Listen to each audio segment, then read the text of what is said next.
Episode 6. Extra credit. Okay. Episode 6. Extra credit. We are in another new location. Third new location in 6 episodes. And we have a very special guest. Hold on. I just gotta say no more. Oh. We got t-shirts on. Yeah. We got some t-shirts on. We got some extra credit t-shirts. Oh. I've got my penguin. He decided not to wear his shirt for whatever reason, but He hates us. we'll take that up with him later. Merch coming soon, yeah? Sure. Okay. Our special guest. Would you like to introduce? He's my dad. We have his dad. Yeah.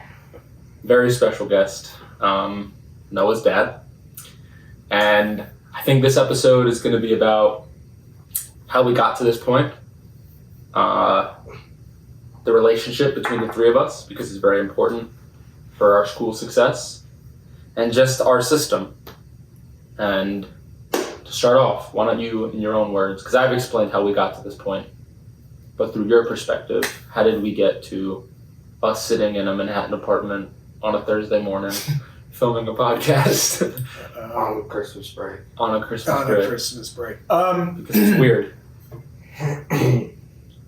How did we get here? The short story is Noah met you, Jason, at a Place. place. Yeah, school that shall not be named. At the school that shall not be named.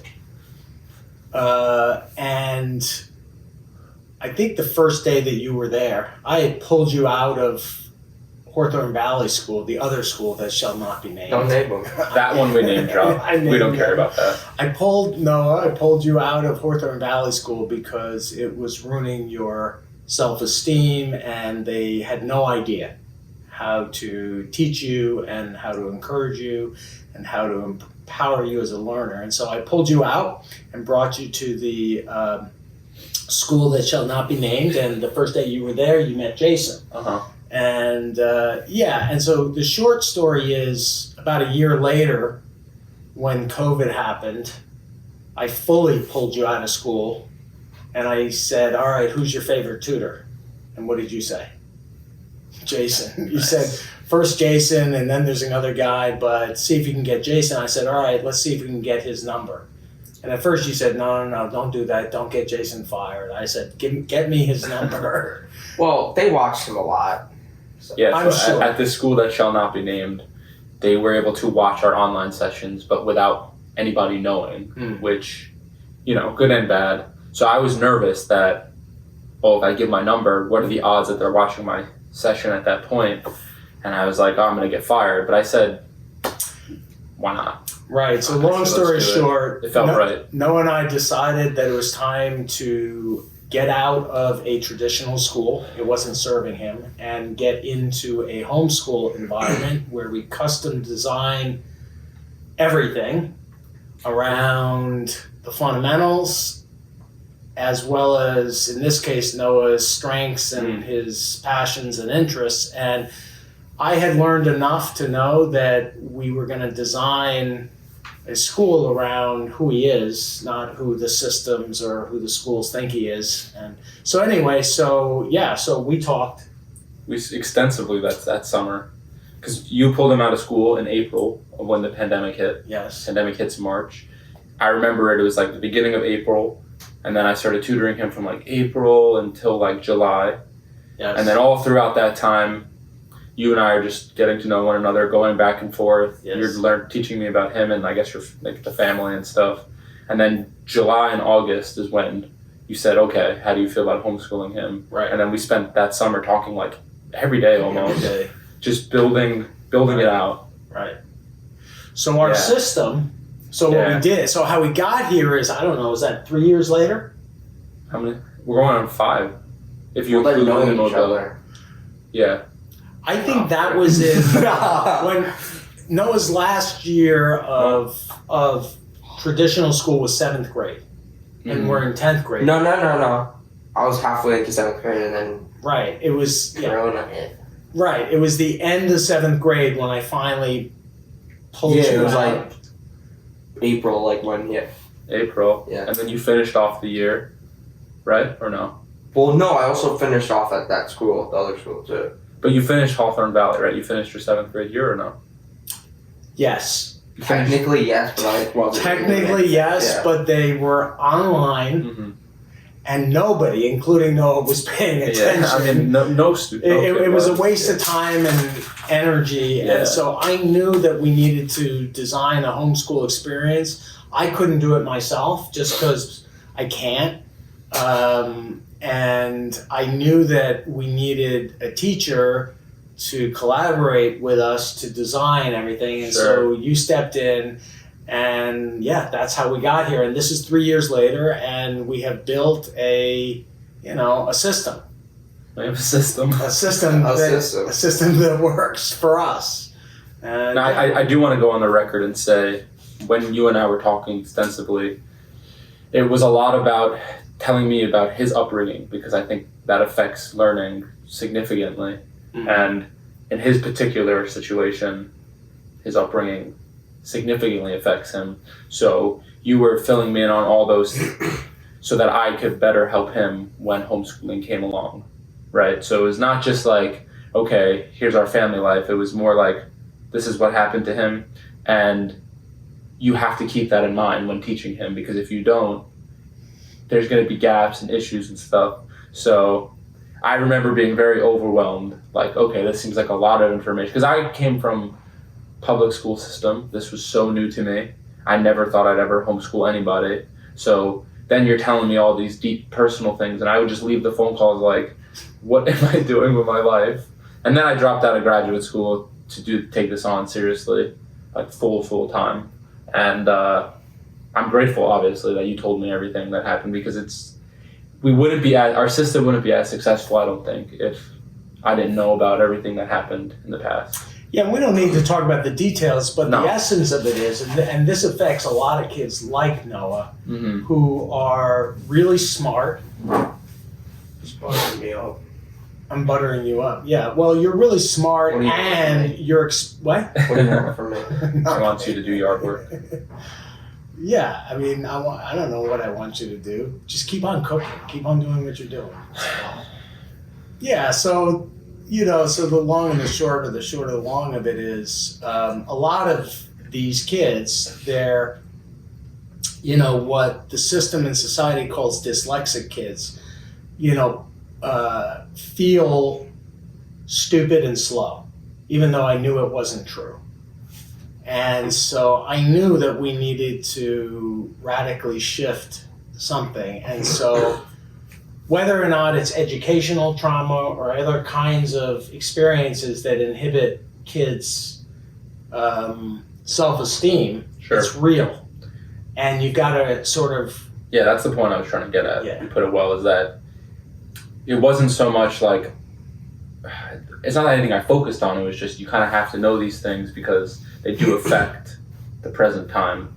Right, So- and they affect like a student's faith Mhm. and trust in his or her teachers Mhm. and parent. And so if we can build trust, which is why I knew that you guys were going to be a great team, Mm-hmm. and that's our system, right? It's one-on-one, and I support the two of you, but I don't get that involved Mhm. at this point.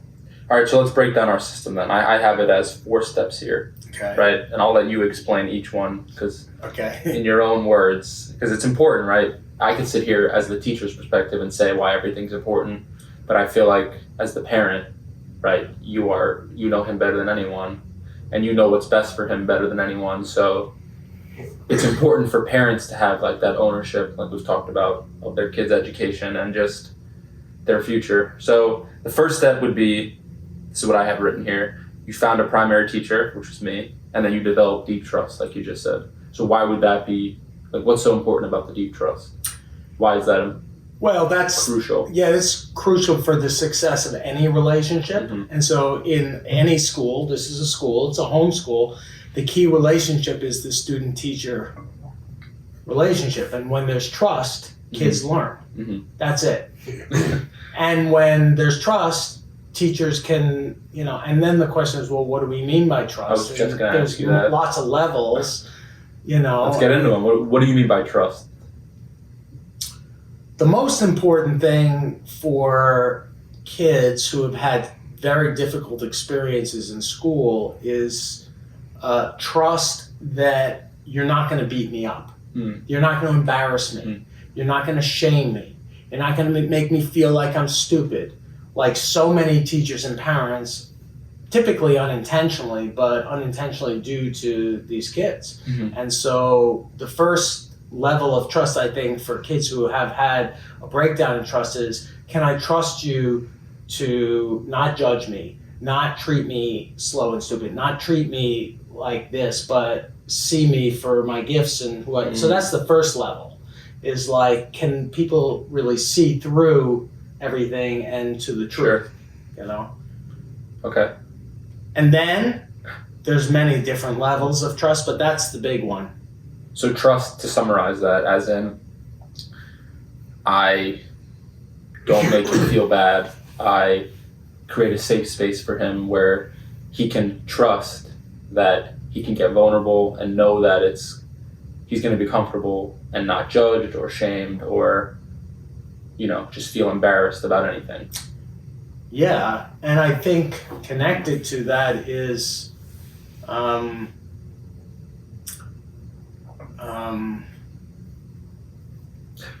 have no idea. Okay, no, I think that's important, right? I mean, I know growing up with all my teachers, right? I'm a public school kid. The teachers that I loved the most, I felt I could be more of myself around. So the teachers that never made me feel stupid, the ones that never were like, oh, that's a dumb question, or, just always made me feel empowered, I guess, right? Yeah, and part of the system is, and this is what I've learned about kids who have this thing that we call dyslexia, which is, for lack of a better way, it's what they call word blindness, right? For those kids, it's really, the other thing is, you really got to create a safe place around the fundamentals about creating a situation where they can really learn one-on-one to read. That's number 2, though, I think. Okay. And before you go there, do you have any words on trust? No, I'm just letting you guys talk. Any, do you agree, disagree? Do you feel like... I agree with what exactly. What's it from your perspective? Like, do you agree? Do you feel like you had a safe, trusting environment where... With you? Yeah, just in general, like with school. No, but with you, yeah. Okay, so you felt like you never were shamed or embarrassed, or that if you got something wrong or... with you? Yeah, in school. Yeah.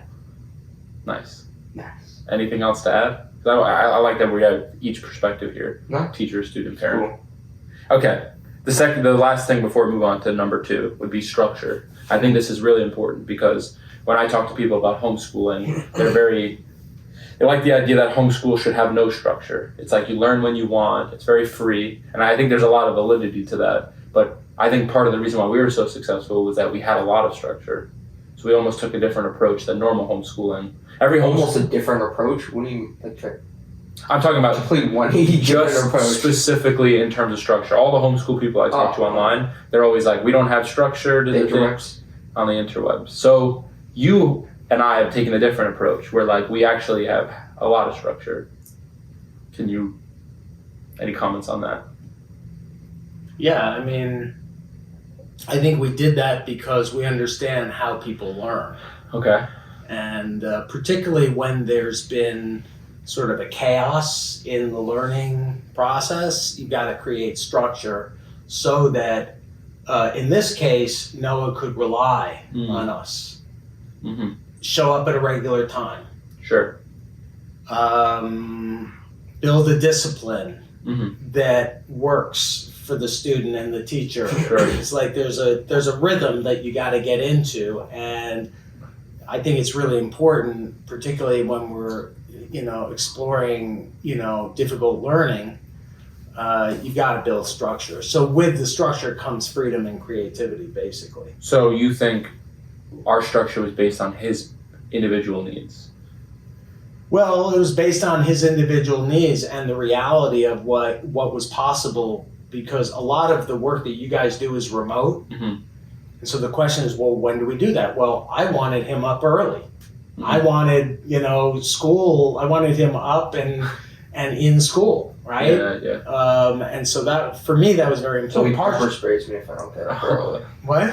He said he pepper sprayed. You pepper sprayed. Well, not quite, but I mean, Why? look, Oh my homeschool is rough. God. I mean, homeschool is He rough. hates you. Homeschool is rough on, even though it's rough on teachers for sure, and probably kids, because it is. For parents, it's rough because I have to work. Mhm. So I needed a structure that I could Sure. rely on too. So it's, Mhm. this is why it works. It works for me, it works for Noah, it works for you, and that's our system is if it works for all of us, then it's working, Mm. And so Okay, so the emphasis on structure was that you needed something concrete, he definitely needed something concrete, and then Yes. obviously I did as well. yes. And then, what do you think the benefit of the structure has been, aside from all that, right? Do you feel like it's helped his progress? Having like a set structure that we meet every day and there's Of course. expectations? At this point, we've together, you have been incredibly successful in working on the fundamentals. So typically dyslexics are weak in reading and writing just because That's text is hard for dyslexics, right? Because of the mind, it's brain biodiversity, right? And so, yeah. Can you use English, please? Your I'll brain's use it. unique structure makes reading and writing difficult. It wasn't that hard. No. Right, Okay. and so the structure around that is critical. That's what I Mhm. learned is like dyslexic learners, if they're gonna read, if they're gonna learn to read fluently, it's gonna be with one-on-one attention, hmm with a structure and a discipline. So that's step 2 in our system. So step 1 was deep trust between teacher and student, and then developing structure. Mm-hmm. 2 would be one-on-one fundamentals, and we did that one intensely because of his dyslexia, Mm-hmm. right? So when we say one-on-one fundamentals, we mean like reading, writing, comprehension, the stuff that and spelling, all those things that a dyslexic would struggle with. Right. Not because they're stupid, but just because the brain is wired differently. Yeah, and Right. to survive and thrive in society, you need to learn to read and write. Yeah, That's of just how course. it is. You have to read. Yeah, you have to. Okay, so that's one-on-one fundamentals then. So we had a very big emphasis on that in the beginning. Now I want to just note, and we've talked about this extensively, a lot of our one-on-one fundamentals, like reading and stuff, was not traditional workbooks like a normal dyslexic would go to. You buy like these specially made plans or books, and they're meant to teach the dyslexic how to read and write. We did it through projects that were interested in him, where he was interested in, which I think is interesting, Yeah. right? Because we've talked about this before. It's good tea. Good to Like the train project. That was the first thing we worked on when I started tutoring him. I wanted to tutor him in reading and writing and all that, obviously. But you said, get him engaged in a passion project. So then we just went crazy. And Right. within the train project, we were practicing reading by doing all the research, articles and stuff, writing because we wrote a whole presentation, right? And obviously spelling because he's writing words and whatever else. And then he got to actually present, so he's working on that skill. And then all the other ones like math and science and whatnot. So what are your thoughts on teaching fundamentals through an interest or a passion or something like that, as opposed to just Yeah, I mean, look, it's like philosophically. I mean, look, I think what I learned in studying, I had to study dyslexia and I had to study what worked. Mhm. And when I realized it was this guy, Dean Brogonier, Shout out, Dean. shout out Dean, he does a TED Talk on I'll link it in the bio or whatever. And I was studying. And he's one of the only dyslexic educators that puts a premium on what they call it's like, what are the benefits of the dyslexic or the wide mind? And the reason why is because so many dyslexic kids are focused on what they don't do well, which is reading and writing, because everyone wants them to build that skill, and so you focus on reading and writing. It's difficult, it's painful, it's slow, and it's required. But what I learned was you gotta focus the mind on what it's naturally talented in. And what you're, and so, kids find their interests in what they're naturally good at. And so I knew intuitively that and I didn't know how to do it, you guys figured it out, but I knew in concept that we needed to use your strengths and your passions and your talents to help you to do the hard work. And so basically, this is the strength-based approach that I use in developing people. It's where we grow from our strengths and our talents. We don't grow that much where we're weak.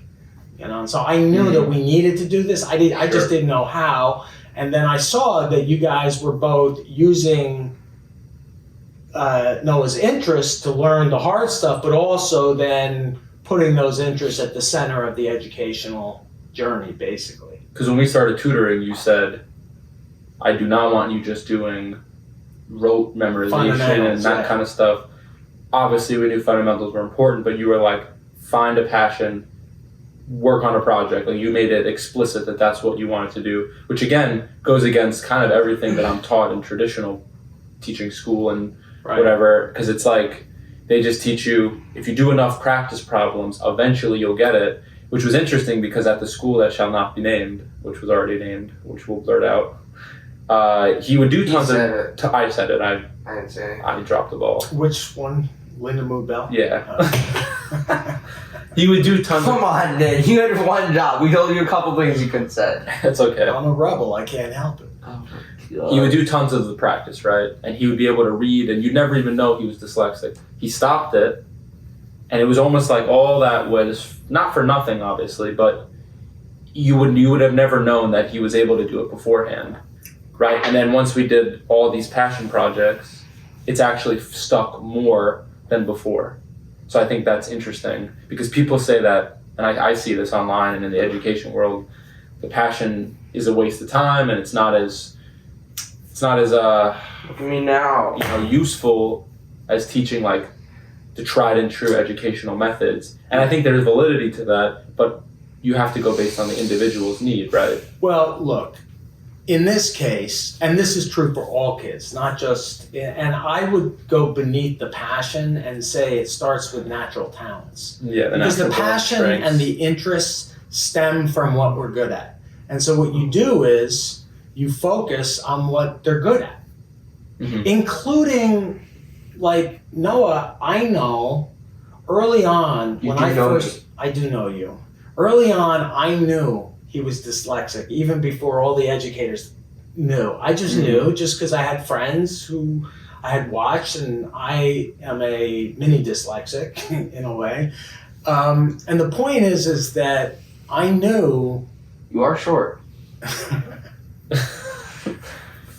I'm shorter than you are.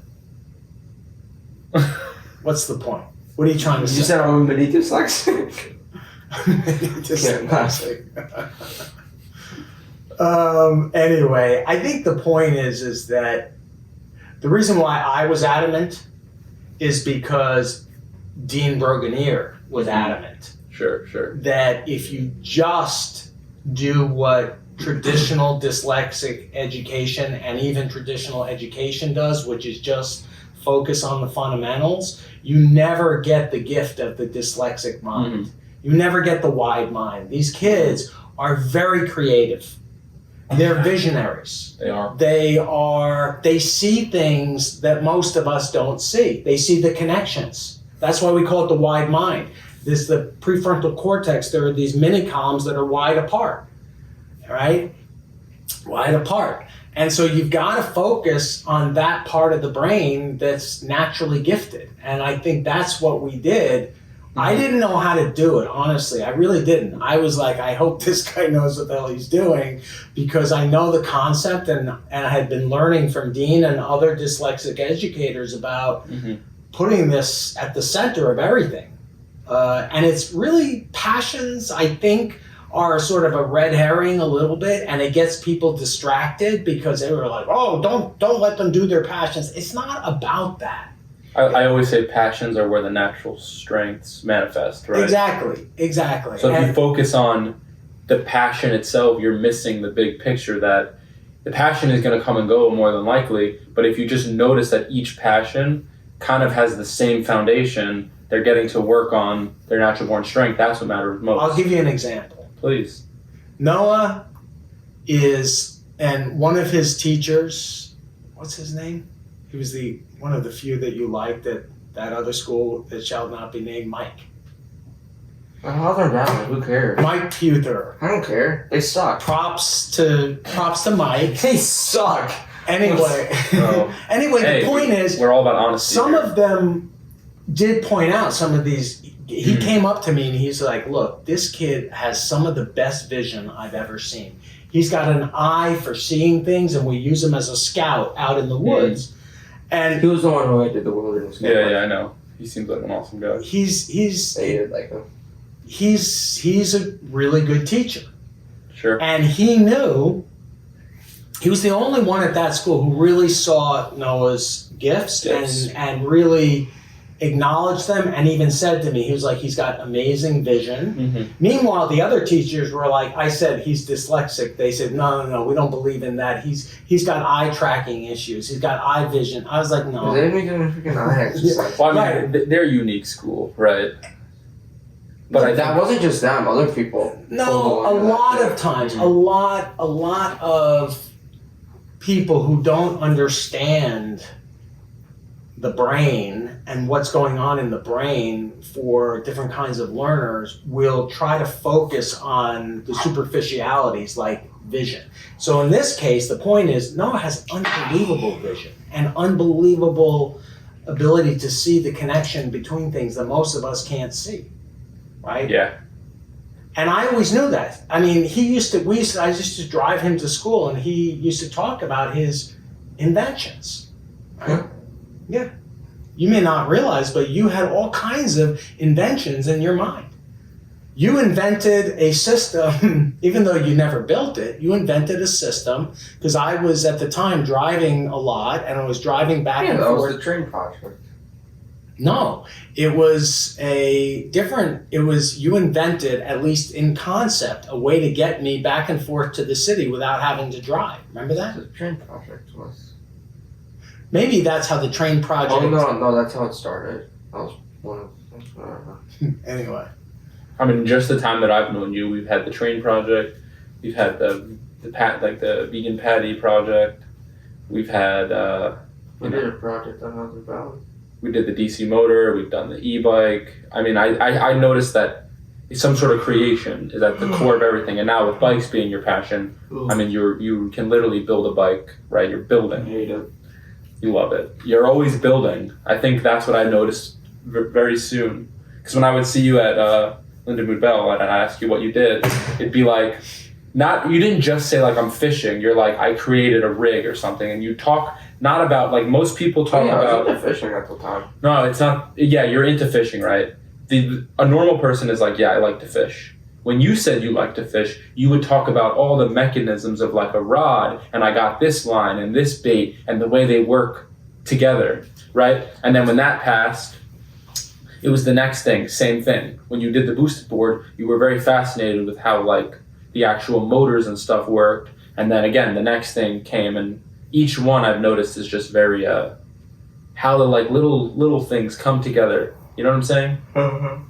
So it's, to you don't really, it doesn't make any sound anything big. Yeah, I'm losing it. Because it's not anything big to you because this is just your life. This is normal every day for you. We've talked about that. Yeah. But to two people like him and I observing you, it's amazing to see how you can like connect things and just see things in a way that I can't. And the point is that when you work a kid, any kid, around his or her strengths and talents, they learn fast. If you focus them on what's difficult for them, even though we need to, we learn slow. Yeah. So the question is, do we want to learn slow or do we want to learn fast? His feet are under the table, so I had to move over and stretch out a little bit. In our case, once you guys got into a rhythm, I mean, the level of development of learn has been fast. Not just in the fundamentals, but in maturity and the ability to build and create and communicate, right? So dyslexics have like this thing, this real difficulty with text. Typically, it's either visual or auditory text. That's the impediment. It's just because the brains is function that way. And what we've learned is you really have to take seriously the talents, because that's where the jewel is. That's where the potential is. That's where the gift is.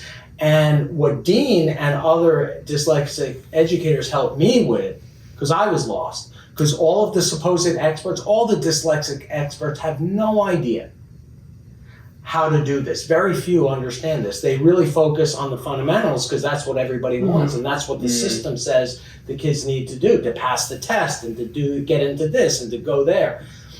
But what the dyslexic educators tell us is no. Focus on what they're naturally good at. Now, dyslexics tend to be good architects, entrepreneurs, engineers, academics, artists. Which seems counterintuitive, right? How could they be good academics if they struggle with fundamentals? But, I mean, Einstein was a dyslexic, and that just goes to show. Yeah, I mean, and the entrepreneurial mind is really the thing that seems to distinguish these dyslexics. It's the capacity to see connections between things that most of us don't see. And the crazy thing that I started to learn was, and I knew this from working with kids in juvenile justice and who were in and out of prison. I started to see this way back when. There's like the difference between an empowered learner, like Noah in this case, and a kid similar situated who doesn't get empowered is huge. And I knew in 6th grade, Noah was saying, I'm dropping out of school. He was ready to drop out. I was like, damn, what am I going to do? He was serious. He wasn't messing around. He was done. He was done with school. He was like, look, homeschool me or I'm going to juvenile jail.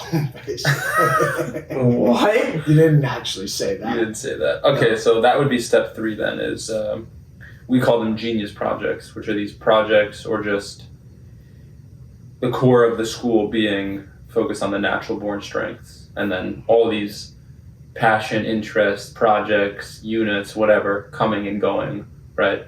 Or we're learning through those.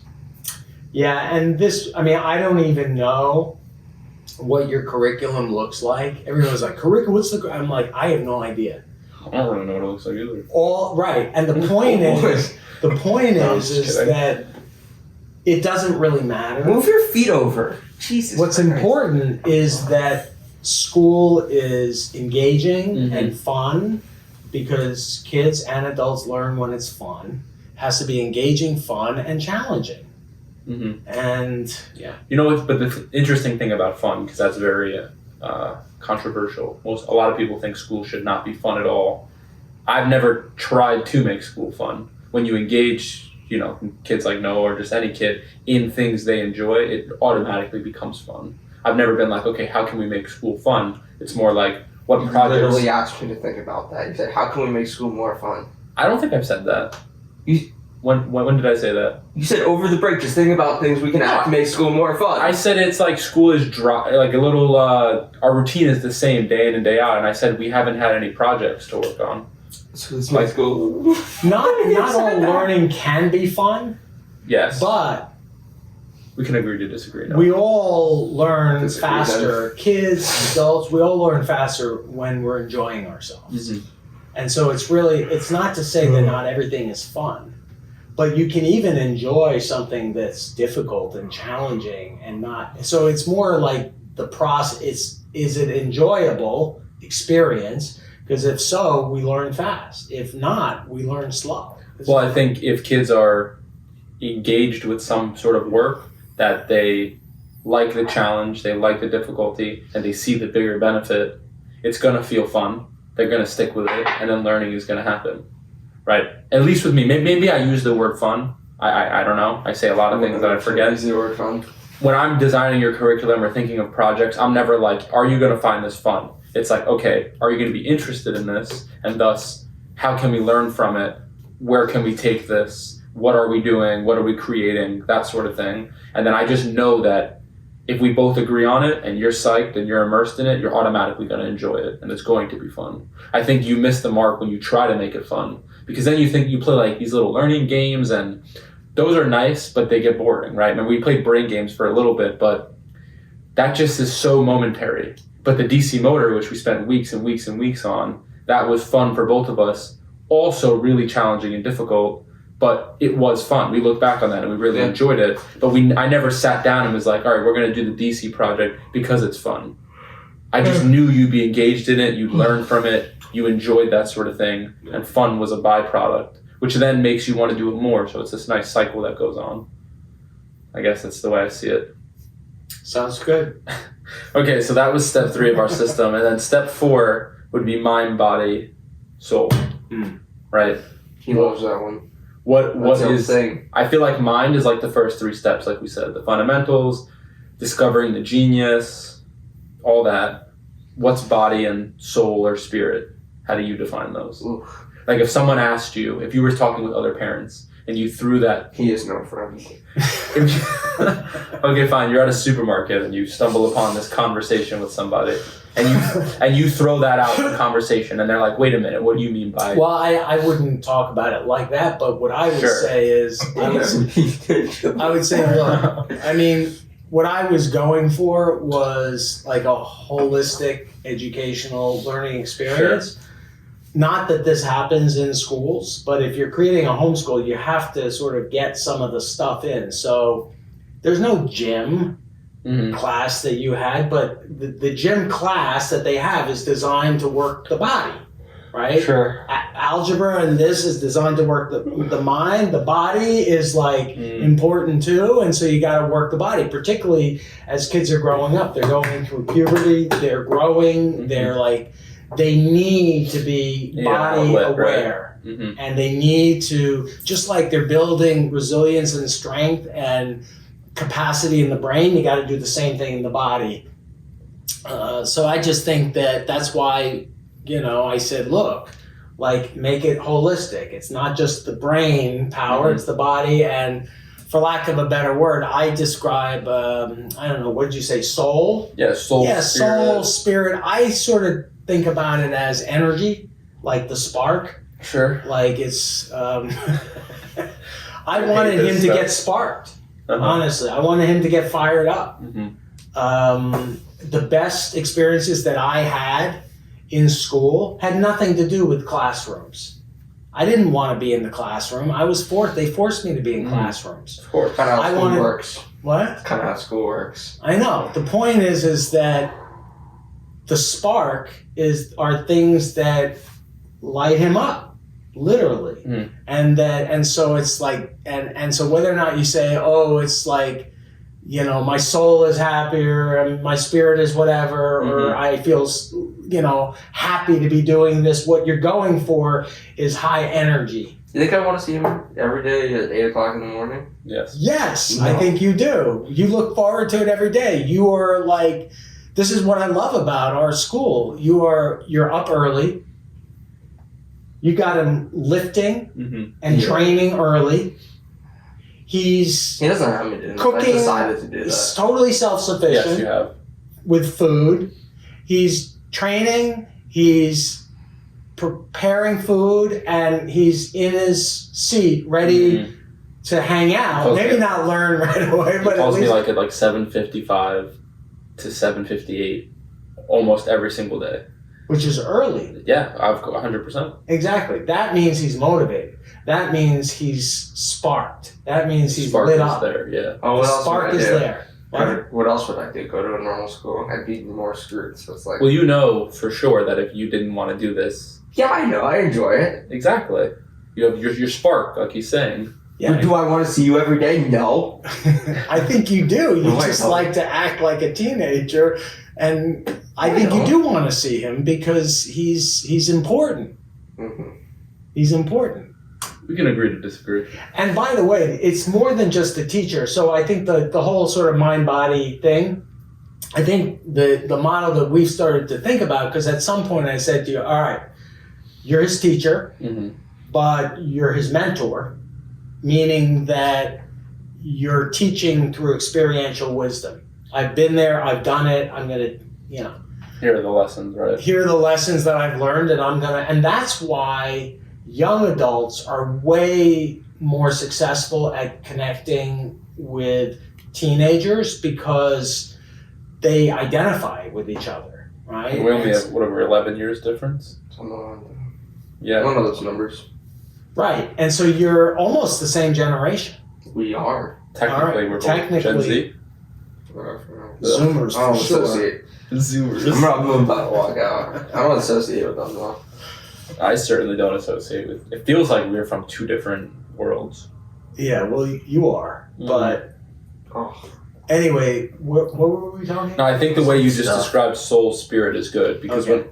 Okay. I've obviously intuitively felt that, but I've never been able to find the words to describe it in that way.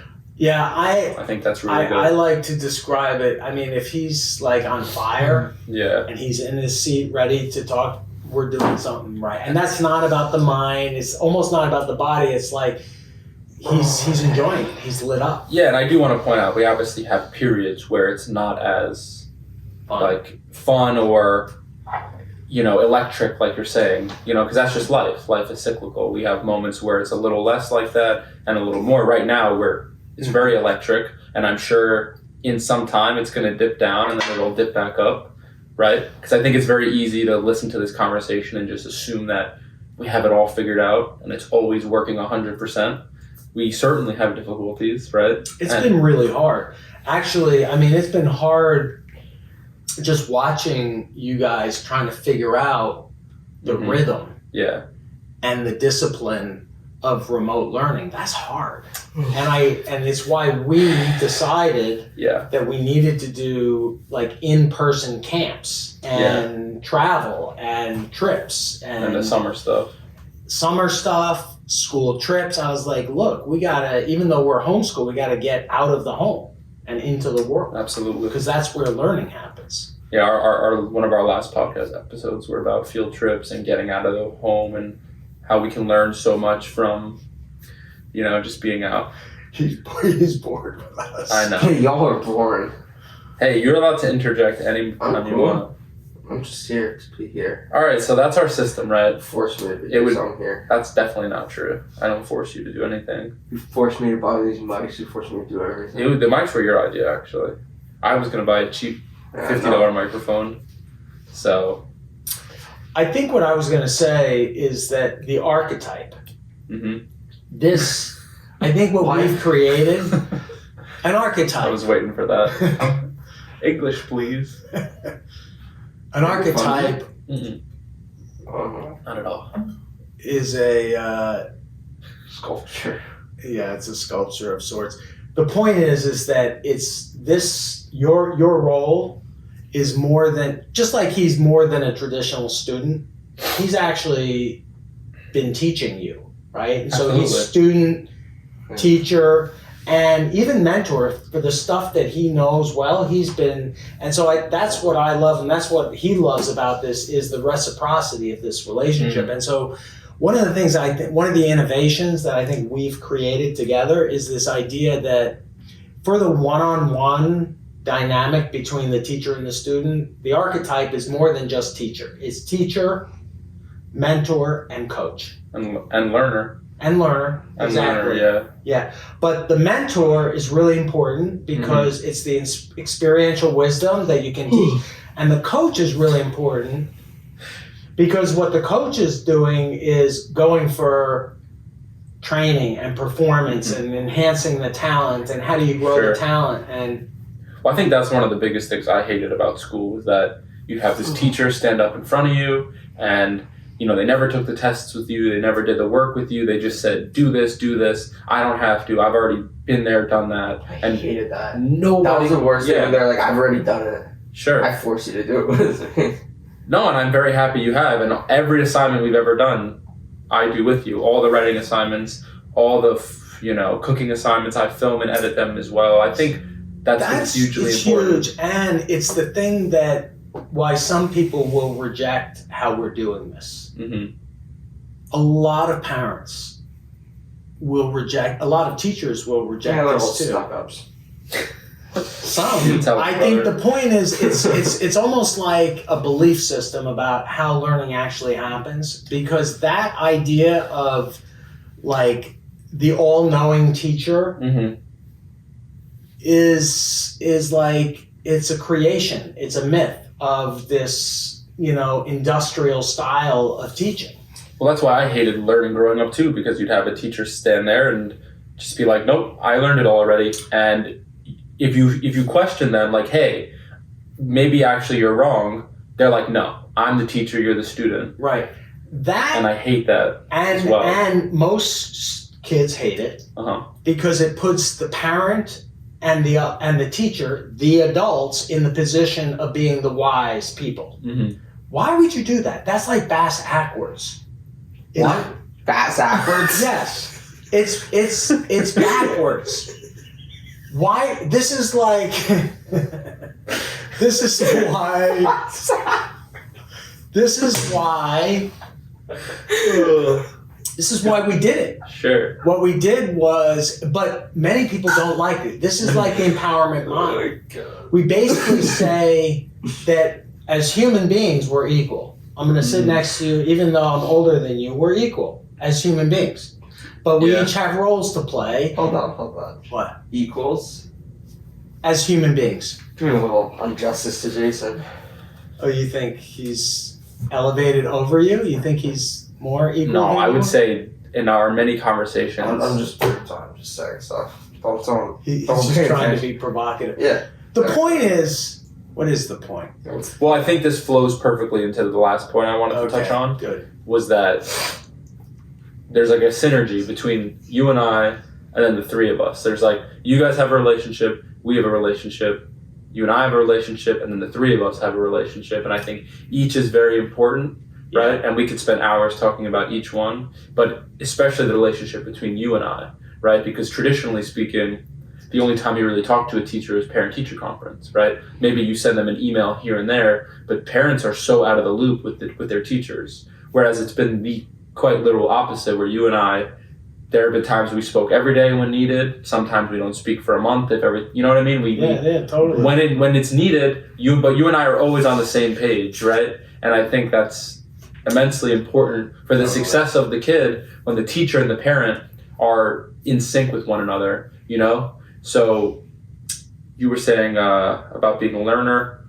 What I wanted to say, your dad has actually really helped spark my creativity to come up with stuff and projects, and like our whole goal system was his idea, right? He gave me the idea, like, okay, your role is shifting a little bit, try this out, and then I gets my brain working, right? So, and this is why I think parents and teachers need to be in sync, because you're there with him day in and day out. Obviously, you live with him.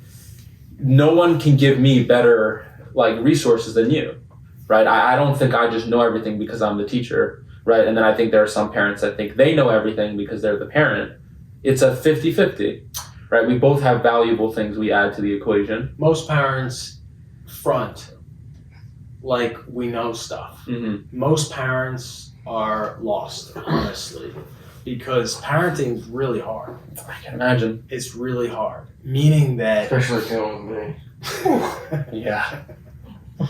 God. I suspect That's a in goal some in ways, itself, huh? I suspect in some ways you're way more difficult, and in other ways you're way easier. Mhm. And so I don't think, I think it evens out. Like I I'm think an it- argumentative robot. Like I cook and I do everything, but I still will argue with you. Mm-hmm. oh, you are an argumentative robot, you Yeah. said? I've never heard that. I like that. You are like an argumentative robot. I mean, that's part of, Kind of hurt that you agreed with that. I like that. Well, yeah, in some ways you are very self-sufficient, more than any kid your age, right? You cook and clean and are on your own, but in other ways, Don't say anything about the cleaning.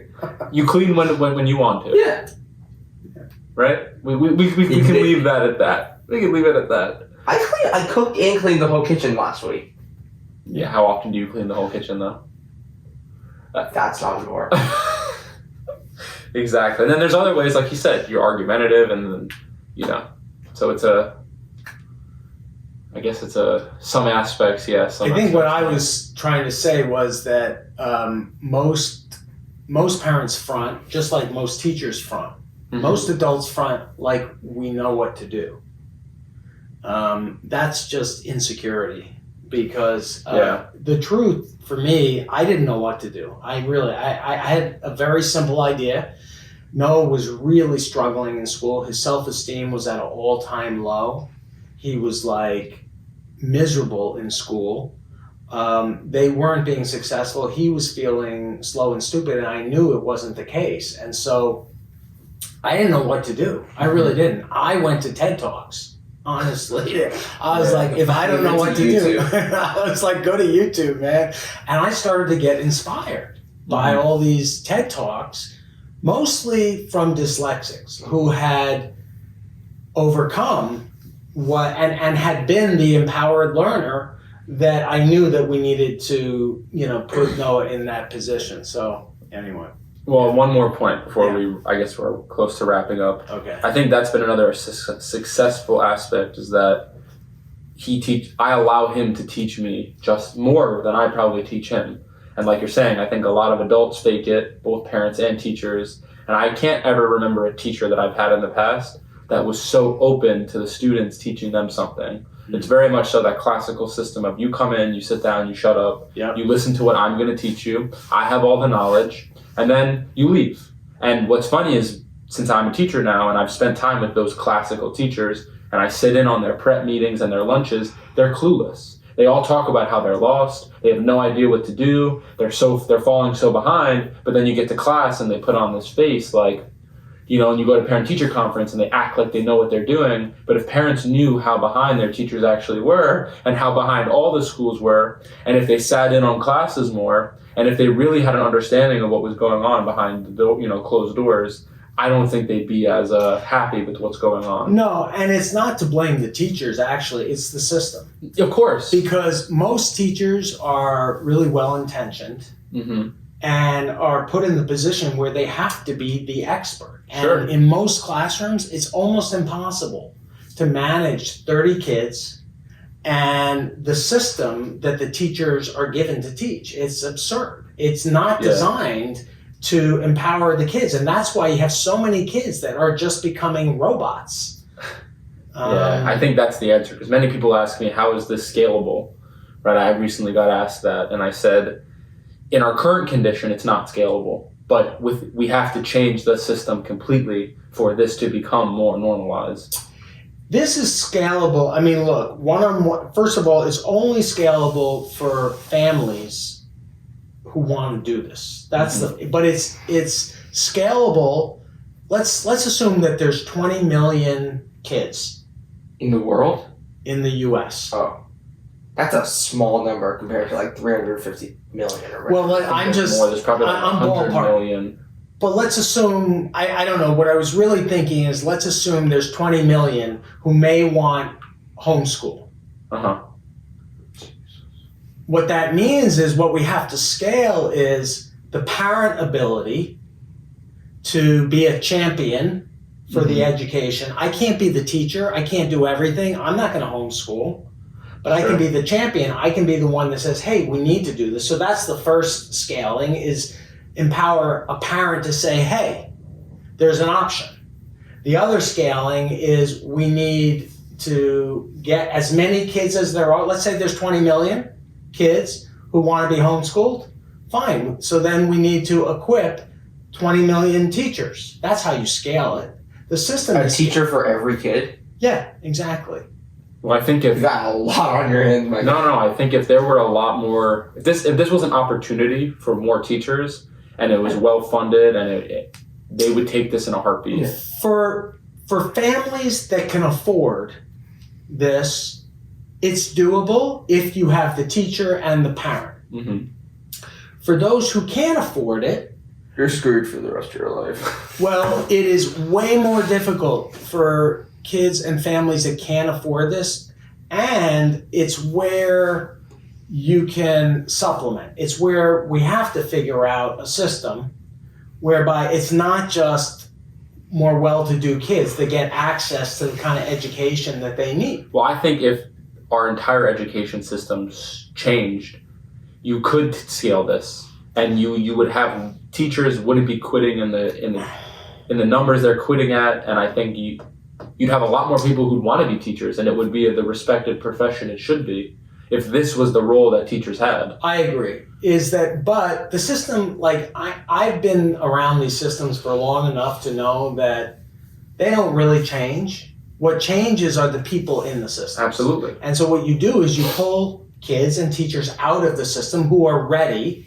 Not everybody, let's say 10% of the kids in the US want to have a homeschool experience and want to customize something like this. So what you do is you pull them out and you find someone like you and you create a unique learning experience. Mm. For those who can afford it financially, that's doable. And then the challenge is, well, how do you develop and attract the teachers? I think it's going to be very attractive if you have a teacher, coach, mentor archetype, and there's an academy that develops them, and you keep on churning them out, right? That's what you do. But we're not going to change the system. What we're going to Are you do saying is... we're going to clone people? Yeah, we're going to clone people. We're going to clone Jason. And people are starting to ask me, like, how do I find a Jason? Oh, my God. I know. Interesting. I mean, think about that. People are asking, how do Give them I... my email. Right. Well, the truth is you can only do one a year. I could only do... You can't, because the model is one-on-one. And then, now, you can also use this model as enrichment. If a kid and a parent chooses to keep a kid in school, you have to enrich the school experience with these talent and passion-based projects. Because in almost all schools, dyslexic kids will feel stupid and slow. Mm-hmm. That's just the bottom. Even in these special... No, it's actually because you are reading slow. Not with the toe socks. You know. Right. So anyway, the point is that we're not here to change the system. Mm-hmm. We're here to create a power. What we've done. We're here to change the world. We're not changing the system. Yeah, we're here to change. Well, I always say one Jason at a one time. kid, one teacher, one parent at a time. I don't think the system as it stands is changeable. I think what happens is what you're saying is enough people stop using the system, and then the system either has to adapt or it crumbles and a new one arises, which I think is more likely what's going to happen. Probably, and I don't know about the system, but what I do know is that for, again, people that can afford this need to know it's an option. Mm-hmm. Most people don't know it's an option. I'm doing my best to get it out there. Trying. For those who can't afford it, it's going to be on us to figure out how we can make this. Well, how you make the academy for teachers accessible to kids and families who can't afford to pay that teacher. Any billionaires watching who want to fund this?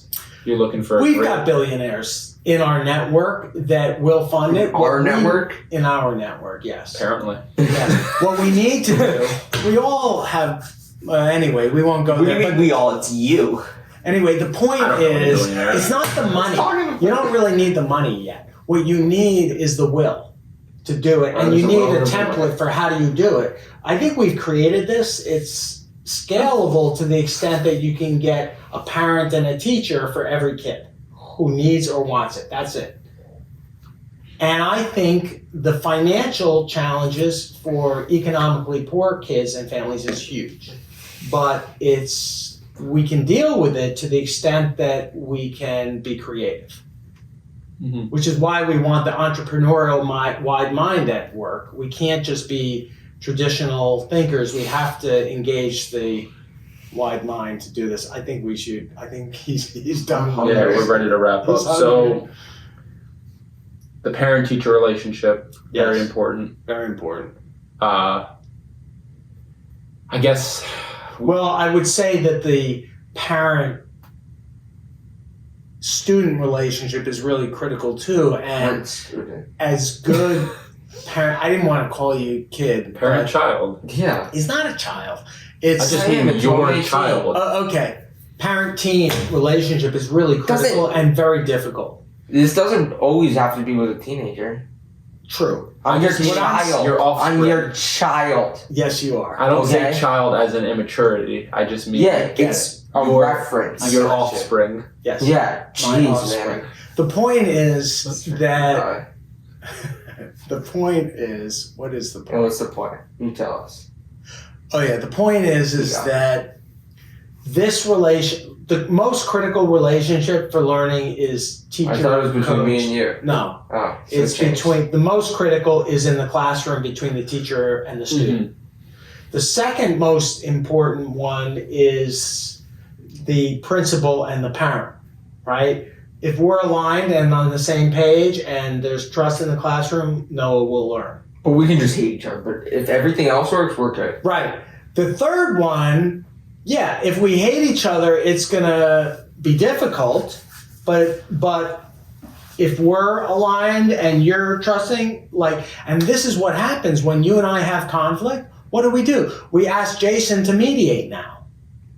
That's the normal. Well, yeah, because I bring him into it. Well, or I bring him into it because I know that sometimes parent and child need help to create, dialogue so that we can get beyond all the impediments to just sort of where we need to get to. It's normal. When people live together, there's conflict. And so... Especially when it's just the two of you guys. It's just the two of us and our dogs. They're a handful. Well, the dogs are a handful, but they also, one of our dogs, Hunka, doesn't let us have escalated conflict.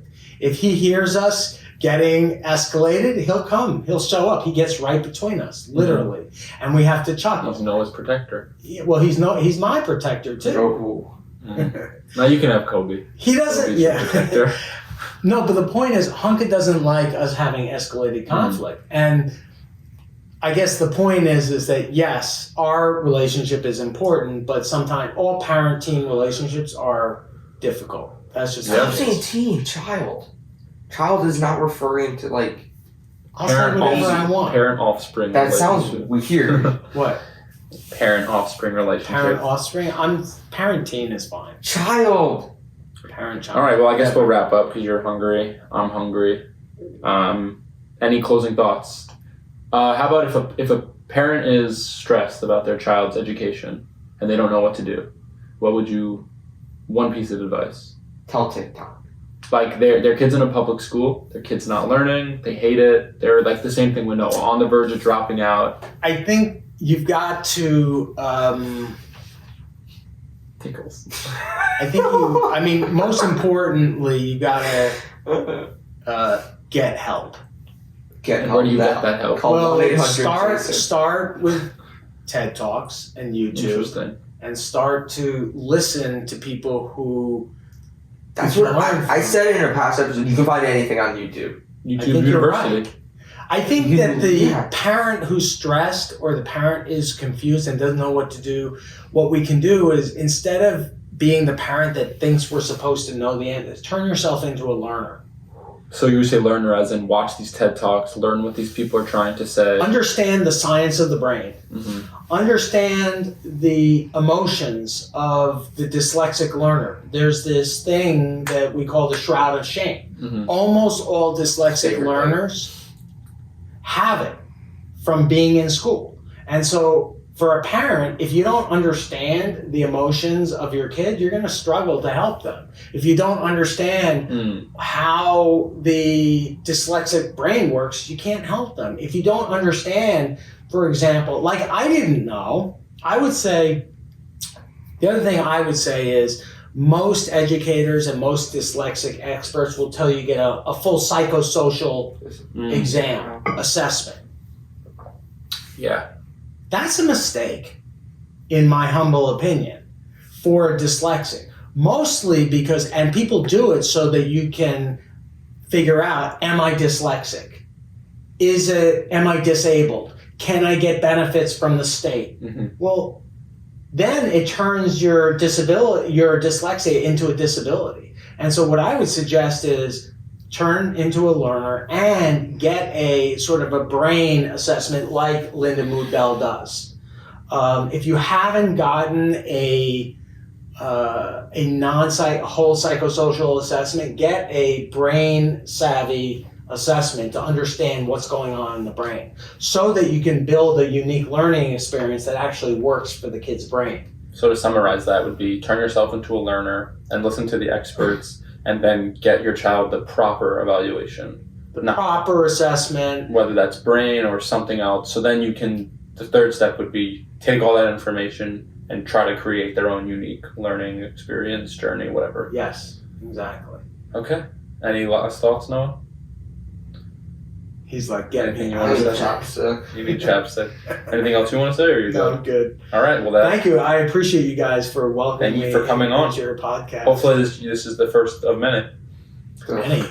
You're Yeah, she said it. Yeah. All right, fine, fair. Well, hopefully one more at least. Oh yeah, I'm open. I'm Okay, good. so first of one more. All right, and that's it. Thanks for watching. Bye. Bye. Follow my Facebook. Oh my God.